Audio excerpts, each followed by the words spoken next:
Jeg er faktisk stille og roligt noget på. Ja, jeg ved ikke, hvad jeg skal på. Jeg er fuldstændig ligeglad faktisk, fordi jeg ville godt have noget rødt på, men jeg synes også bare, det er sådan en svær farve at tage på. Ja.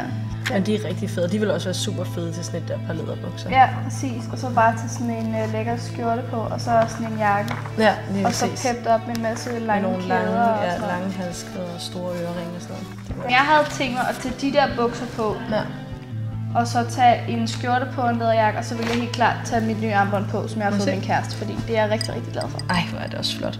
Men jeg tænkte bare, hvis nu man havde sådan noget helt sort tøj eller helt hvidt tøj på, fordi altså, jeg ved, det er bare svært at følge temaet med en rød kjole, og så havde noget, jeg ved ikke, noget rødt glimmer eller nogle hjerter i håret eller noget, eller nogle, altså nogle vilde smykker med, altså du ved, sådan noget som med nogle, altså nogle. De her, med sådan nogle, der hænger lidt og sådan blinker lidt og sådan noget. Det er også rigtig, passer rigtig godt også til armbåndet. Det gør det også bare sådan lidt mere råt, når man så har sådan en helt enkelt look. Ja, fordi hun har bare sådan lidt løse sorte bukser på, ikke? Præcis. Så det er garanteret en Chanel-taske, clutch hun har der. Det er også først nu, jeg sådan er begyndt at gå med guld. Du har de der grønne øjne, så du får næsten samme farve øjne som den der ring der. Det er rigtigt nok.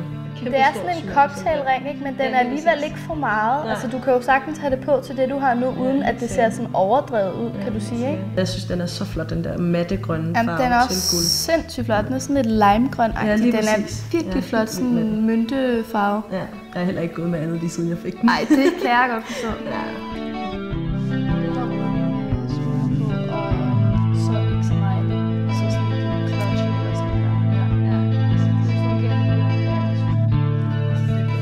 Skulle det så være sådan nogle helt enkelte armbånd, som sådan helt tynde sorte kæder eller lyse kæder, som til sådan en kjole der, fordi der er også striber på i forvejen. Ja, præcis. Men jeg tror også, der er sådan lidt nitteagtigt på den der kjole der. Det ligner lidt, der er sådan noget nitte noget der. Ja. Den er rigtig, rigtig pæn.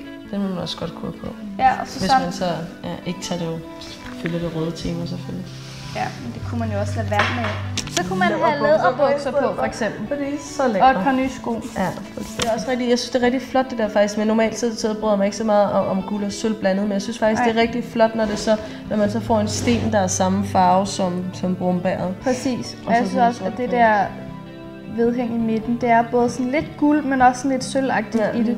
Så det gør det ret råt. Det er også meget efterårsagtigt med de her farver, synes jeg. Så det passer ret godt til og det vil passe rigtig sort, godt også til hvidt og sådan noget, ikke?